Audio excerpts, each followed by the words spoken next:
Today, Pakistan has launched a military operation near the Afghanistan border. Pakistani officials say that operation included ground action and airstrikes based on intelligence information. They claim that more than 30 people have been killed, and this also includes women and children. The operation happened a day after the attack on Pakistan Rangers headquarters in Karachi. Pakistan has said that this action was taken in response to recent attack in the country. Their information minister has said that the operation targeted people involved in the attacks on Pakistani security forces. More details about the targets and the deaths are still awaited, but at this point in time, we're learning 29 people have lost their life, and this also includes children. Pakistan has launched a military operation near the border with Afghanistan. Let me get you more details and go across to my colleague Mayank, who's been tracking all the details. Mayank, Pakistan has bombed Afghanistan, killing 29 people, including several children. Give us the ground updates, what both the sides are saying so far. Akansha, a common sight has been seen that this year, all the operations which have been launched by Pakistan, lots of civilians have lost life.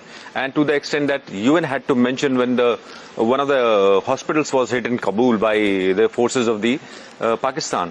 And interestingly, Pakistan has been using not only the ground forces but air force also. It's same Pakistan which used the ground forces against its own people in what was northwest frontier province and FATA. Today what we call as Khyber Pakhtunkhwa. So interestingly, it is Pashtuns which are straddling along the Durand line, which has not been accepted by Afghanistan ever since independence. But here what we see is, interestingly, it is sort of a claim made by Pakistan that they are hitting the targets or the places wherein the terrorists are hiding, or it's a safe haven for the terrorists. But it is same Pakistan Taliban which had been propped up by Pakistan itself. So what you see is actually willy-nilly they are hitting on their own people whom they had been arming, training and morally boosting those people. Yes, it was in Karachi that Rangers headquarters was hit a day prior to whatever the action has taken place now along the Durand lines. And there were 3 provinces which have been hit by Pakistan forces, both from the air and the ground. And it seems that things might get complicated in the coming time, which had already been in a bad situation along the so on one hand, Afghanistan is saying that civilians have been attacked. Pakistan is saying that this was the terror hideout. Stay on with us, Mayank. I'll also come back to Srinjoy on this. Let me go across to Major General Rajan Kochar. Thank you so much, sir, for connecting with us. How do you look at what has happened there in Pakistan and Afghanistan? In fact, we have seen this happen over the last few months, and once again, 29 people have been killed, and shockingly, it also includes children, and their photos have also come to the fore. Your take on this? First of all, I think it's rather unfortunate that Pakistan is resorting to these kind of tactics, which are not any armed forces of a country will not attack civilian targets. They will only target military installations and military equipment. So the first thing, we all need to condemn this kind of warfare. A second important aspect is that in case you have a warlike situation in Afghanistan, why don't you get inside? Why are you resorting to airstrikes? Because Pakistan, seeing the terrain of Afghanistan, if you see, you can divide the terrain into 3 parts. From the east to the west, in mountain areas, flat areas, and the desert areas. Pakistan army is scared to go inside because they'll have to indulge in a kind of a guerrilla warfare, which the Taliban are very, very expert at. And already we have seen more than 2,000 Pakistan army casualties in the last 3 years in Baluchistan and Khyber Pakhtunkhwa. So Pakistan is not going to get inside Afghanistan. So now the question comes that Pakistan is resorting to the airstrike because they know Afghanistan does not have that kind of air superiority. Neither they have the kind of aircrafts or air defense systems to stop the aircraft. So it is a kind of a situation where you don't have accurate information. Intelligence is not there. That's the reason they are targeting. If you remember, a few months back, they had targeted a rehabilitation center in Kabul, and 100 patients were killed, and there was a team of the WHO coming there to inspect it. But I would also like to ask bodies like the United Nations and the United States, which say that terrorism is to be condemned and all, then why do you have good terrorism and bad terrorism? As far as Iran is concerned, it is bad terrorism. As far as Pakistan is concerned, it is considered to be a good terrorism. So I think this kind of demarcation as far as terrorism is concerned should stop, and the United States should not adopt double standards. It should recognize that Pakistan is a terrorist country. The kind of attacks on the civilian target itself is an act of terrorism. I would like to say that on your channel, and therefore I would strongly condemn this. And the last point is, as far as the Durand line is concerned, this 2,640 kilometers of border, it is not recognized by Afghanistan, and the reason is because the people in Baluchistan, Khyber Pakhtunkhwa are of the same ethnicity, same tribe, same relations are staying across the border. So things should be discussed on the table. It is better to come to a negotiated settlement rather than go for attrition warfare, which we are seeing there. And Pakistan, 2 corps are committed there, the 11th Corps and the 12th Corps on the Afghanistan border. So I think this Pakistan army also needs to re-strategize, and the international community must wake up now, and they must invoke the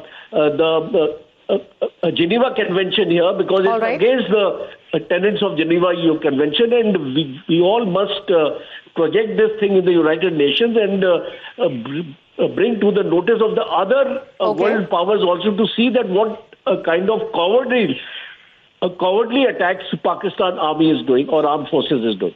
Absolutely. Cowardly attack is what Afghanistan has also said. Absolutely shocking what has happened there in Afghanistan. 29 people have been killed, including 4 children and the photos of them that we are showing you there on the screen. Thank you so much, Major General Rajan Kocha, for putting that into perspective. Let me also go across to retired Major General P.K. Sehgal. Thank you so much for connecting with us. How do you look at what has happened between Pakistan and Afghanistan once again? Even though Pakistan is saying that this was a terror hideout that they have attacked, Afghanistan is saying that this was a civilian area. They have not just killed adults but also children, and we also have visuals of those children there on the screen. Absolute carnage that Pakistan has done there in Afghanistan. Your take on this? I think Pakistan is heading for a disaster and a very great trouble. They are going to be no match whatsoever to Taliban in case the Taliban gets provoked. Taliban has put to Pakistan has defended itself very ably against the Americans. The Americans had a phenomenal amount of air power and everything that was going for them. Similarly, the Soviet Union had all the air power, etc., and yet the Talibanis could hold against them. I think Pakistan is going to be struck in a very major way by the Taliban and Tehrik-e-Taliban, keeping in mind that Baluchistan Liberation Army as well as POK is up in arms. I think it's a very dangerous thing what Pakistan has done. And unfortunately, they have killed a lot many civilians and children, which the world at large can see. Unfortunately, the death of civilians and children is something that ought to be condemned worldwide. Right. But all that notwithstanding, if you see the present relationship between Asif Munir and Donald Trump, Americans will keep quiet about it, and so would the GCC countries and the Gulf countries. It's a very, very sad thing that one Muslim country is under attack by another Muslim Absolutely, country. and Pakistan is saying that this is a revenge of the attack in Karachi. This is a well-planned intelligence operation in 3 areas there in eastern part of Afghanistan. They have been attacked. While on the other hand, Afghanistan has said that this is a cowardly attack. Why would you kill children there in Afghanistan? Thank you so much, sir, for connecting with us and putting that into perspective. Let me go across to our consulting editor, Srinjoy Chaudhary. Srinjoy, Pakistan has bombed bombed Afghanistan once again, killing 29 people, including several children. Give us a ground updates, what both sides are saying as far as Pakistan and Afghanistan are concerned. There are two things that have to be kept in mind. First, the fact that Pakistan in the past has bombed Kabul.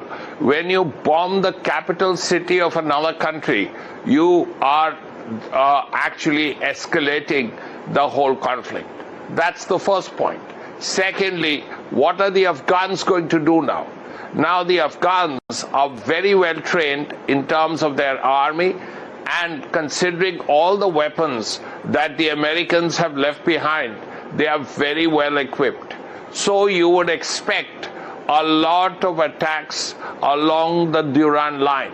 Now you would expect the Durand line, which of course is very porous, very open, and you would expect Afghans to come across the Durand line and attack either military or Pakistani ranger establishments on the Pakistani side of the Durand line.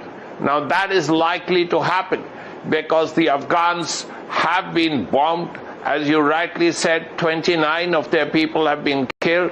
They mean business too. And you would expect Afghan attacks on Pakistan in KPK, or what used to be called Northwest Frontier Province, in the near future. They've done this before. They have the capability of doing it, and it will be entirely possible that they will do it again. All right, thanks so much, Srinjoy, for getting us all those details. In fact, Pakistan has bombed Afghanistan, killing 29 people. That also includes children. Thank you so much to Mayank as well. Now.